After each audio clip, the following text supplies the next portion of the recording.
Boop, boop, boop, boop, boop. Welcome to the man shed. I was just admiring the first pipe I purchased. 82nd pipe shop. I love this pipe. It's the one that has the crack in it that they thought it might bust or whatever. Never busted. Oh, I had to pause the video.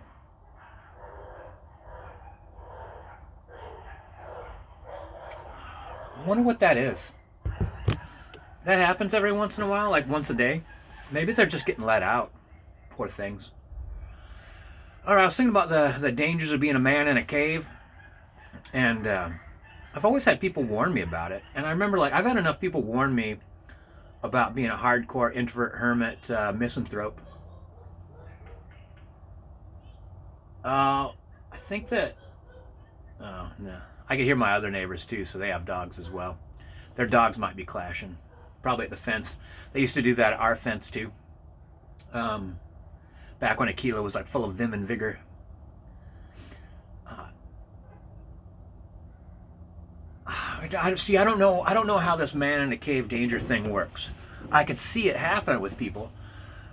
So, excuse me. Basically, you get so involved with yourself that what's going on for other people gets muted. I walk through there's cobwebs all through here. This needs to be cleaned out.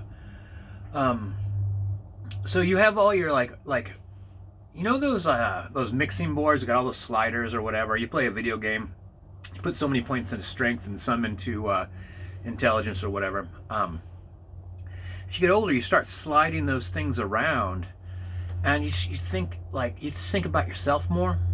And I watched that play out in different ways. But one of the most common things I see amongst all of them is kind of like you have less desire for things to go well for everybody, and you just want things to be good for you. You know, like if you realize that you didn't get any napkins with your dinner, but everyone's having a great conversation, and you don't want to interrupt and say, is there napkins? You know, like an old man says, like, where's the fucking napkins? They don't care that everyone's like talking about last Thanksgiving or whatever. They care a little bit. Um, but it's not like when you're younger, and like the most important thing is that that you're there to like people, that you want people to like you. Um, you are interested in, like, maybe some of these people would actually like next year like to come to my house, or maybe like for uh,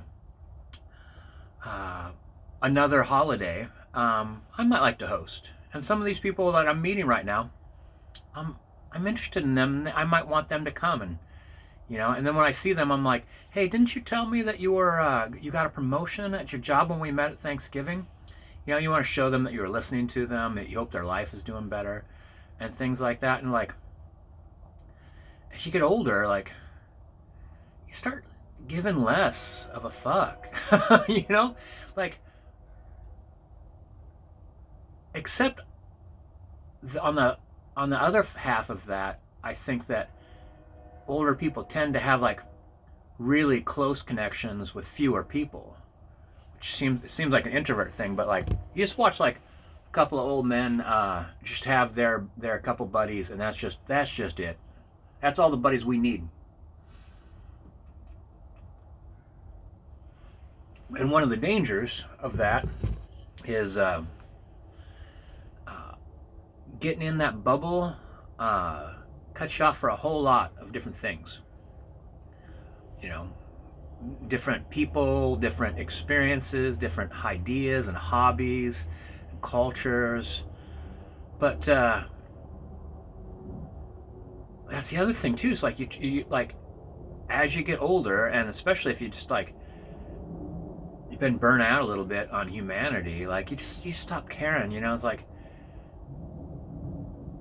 I was like talking to older people that had like world travelers, have wonderful stories about going to the Philippines and all these different places, and but no desire to go to Philippines now.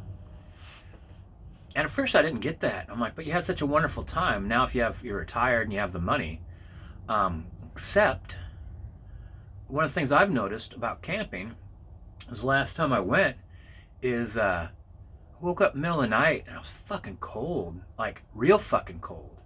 And I got Aquila in the sleeping bag with me and he was ice cold too. And I don't know that I went back to sleep. I mean, it was below freezing, but I was in a sleeping bag, in a tent. It was a good tent. So I wasn't below freezing. But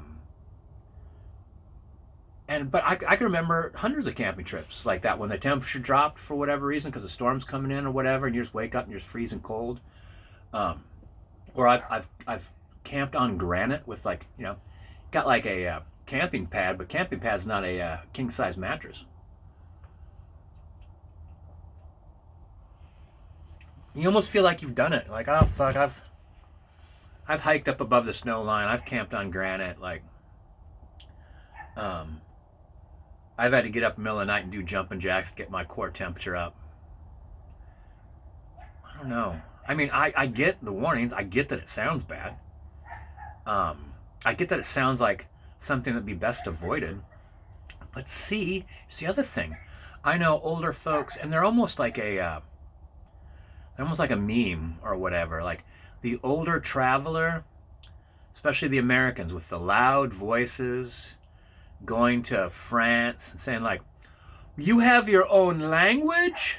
You know, like they don't really mean that. They know there's such a thing called French, but they like the American stupid tourists, like you say things like that so people will talk about themselves. You're just like, but your idea of like what I think of as an acceptable level of social capability is just dropped way down here. You just don't give a fuck no more. You don't want to seem like you're the most intelligent, coolest cat in the room, and that you want to impress everybody. You're just like, tell me about France, motherfucker.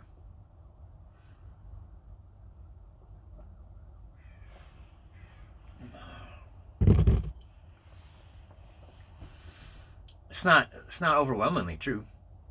No, lots of older folks that are very young of mind and spirit. Fairly large of them actually are musicians and travelers. Like I've met a couple older travelers that I was really conscious of what a good listener they were. Like one guy hung out with me for just like a good portion of the day, and I could tell that like he even said something about like that. He's like, it's so nice to speak English with somebody, but he kept it to a minimum. The stuff he said was directly related to what was going on. If he talked at length, he was checking with me to make sure I wanted to hear more.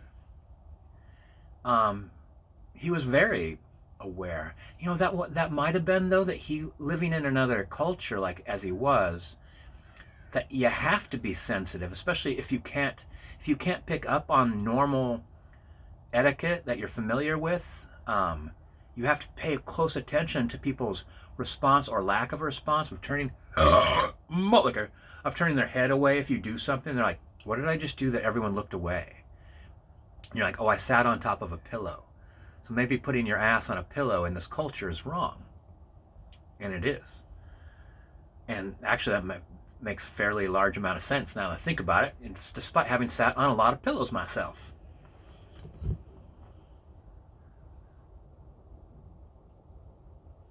Yeah, I'm looking at all my Donald Hamilton books. Can't wait to dive back into that. God, I've missed sitting down with all these books.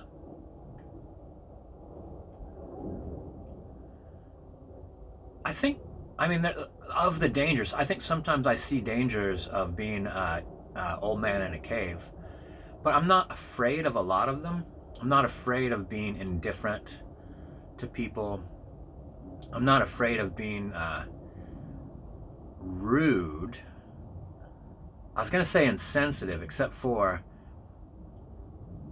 I'm fairly certain I'm insensitive on a regular basis. fairly certain people are insensitive to me on a regular basis. I might just be one of those human beings that lacks a certain amount of sensitivity, but it's not like I lack the empathy though. I care about somebody but I might say something that has a negative impact greater than I expect. And then I realize, like, maybe I didn't need to say that or something like that.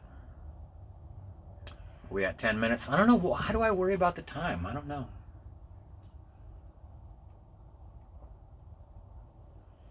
I guess I used to worry about it, you know. I guess I used to make videos not as much for myself as, a lot of them, a vast majority of them are for myself. But I've made fairly large amount of videos that I thought would be interesting or fun. And so I wanted to be respectful of someone's time and effort. But now I'm like, once again, I want to use this stuff to like do a little mind work, a little mind, spirit, inner looking, inner searching. Because that's one of the other things that I experience a lot is that if you spend a lot of your time in a psychological situation that you find unpleasant, you tend to protect yourself a lot. And then when you get out of that, you grab your malt liquor, you sit down in front of a video game. When you're driving, you turn on a podcast. Like, a lot of that stuff is to get out of your own mind, just so you don't like dwell on the things. That's why I was going this month without complaining. Is I need to figure out different ways to cope with reality that don't involve having a wall between unpleasantness and everything else, because that everything else would then just become coping mechanisms for the unpleasantness. Oh, man. God, there's lots of good books in here. Jesus. I see several of them that I haven't read. Most of these I've read. This is actually, a lot of this is cream of the crop when I had to get rid of a lot of books. I had to get rid of a huge amount of my possessions. I wish I hadn't. That's life, you know? I guess that's part of the drive to get your own house, you know? It's like, you don't want to, I did what it took to have a place of my own, so I didn't have to get rid of a paperback book of all things. Whew.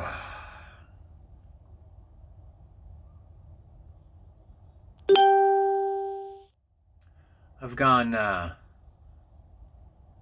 celibate a few times in my life as an intention, not just like I haven't got laid in a while. It's just like, you know what, I'm done with that. And man, that had a few of my friends were seriously disturbed about that. And they were right to be, you know, like, I've documented it a couple times because is it embarrassing to say? Fuck. So that's where the level comes down. Like, I don't care. I just said, you know, I'm sick of riding the goddamn tornado that sometimes relationships are. The whole idea of like, hey, please calm down. You know, like, don't you know, that's the classic joke, like, of telling your significant other, like, you need to calm down. And there's all these, like, I've seen just 1,000,001 people say, don't you ever tell someone who's upset to calm down. It's like, sometimes people are upset, need to calm down. Especially if, like, what you really need to, like, what started this all, like, oh, I don't know, it was the thing. It was like, it was that your lighter didn't work, and you went to go check for your other lighter, and you realized one of your friends took it. And it's been a widening spiral that is slowly starting to encompass more and more of the things going on in your life until you got just a goddamn tornado going of all the terrible things in your life that all started because this wouldn't work. Shit, not that I've not had a few tantrums in my life, but if someone said, are you really having a meltdown because there wasn't any napkins at the Thanksgiving dinner? I'm like, oh, I guess you're right, that is kind of silly. Maybe I'm tired or hungry or whatnot. But it's probably not about probably not about the lighter, probably not about the napkins.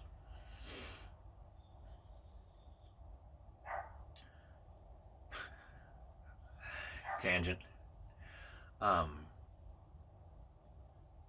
But that was one of the things, like, one of my friends was talking about. It's like that interaction, aside from like occasional crash and burns, like the physical, emotional, tactile, like, I mean, the thing about hugging, like if you're a man, it's real possible to go, especially if you're not married, don't have a girlfriend. Um, it's possible to go years without even a hug. Like, I know I've seen this written down by men a lot. It's like, they're like, I get regular massages, not because I've got muscle problems or stuff like that. It's like, see, other than a handshake, that's the only time I ever get touched. And like the human body, the human being needs touching. And I guess that was one of my friends' concern. Like, you're just not, like, because I'm not a touchy guy anyway. Like, so you're just going to go without talking to anybody or touching anybody? Like, might as well go, virtual reality. Oh, boy. That's good enough. God, there's a lot to do. Sometimes I think there's a lot to do just because I have a lot. I think what I need to do, I have a friend that said that they're really good at of being organized. And I think I really need to think about what it means to become good at organizing. There are currently dishes out here. I've got tools in every room of my house and in every shed. I just need to think about organization and practice it. Because as it is, like, you just get overwhelmed. Like, you start picking things up, and then as you pick things up, like, some dishes go into the kitchen, and you walk by more dishes, and then you walk by tools, then you walk by some camping equipment. Then you think, when's the last time I went camping? That's my spin out.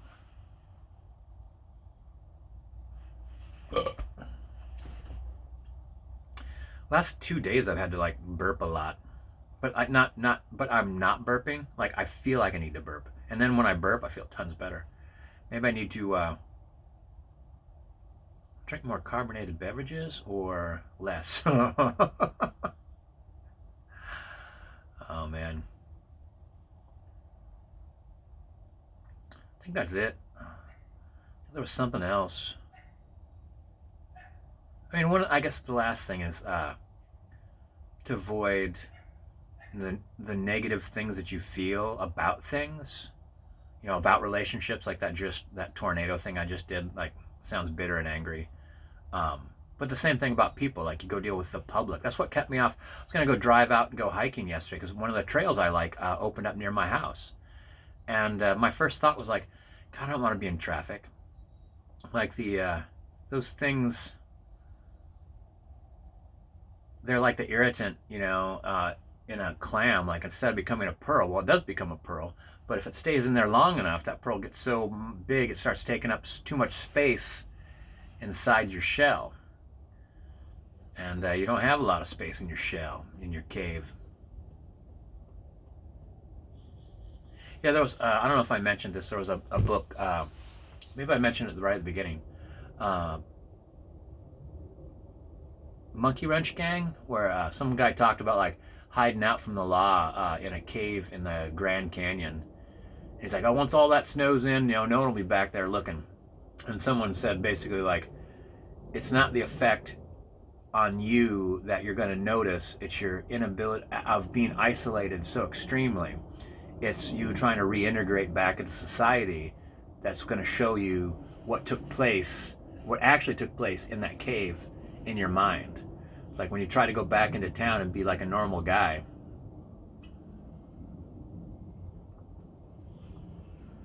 All right, let's go play video games. What do you say?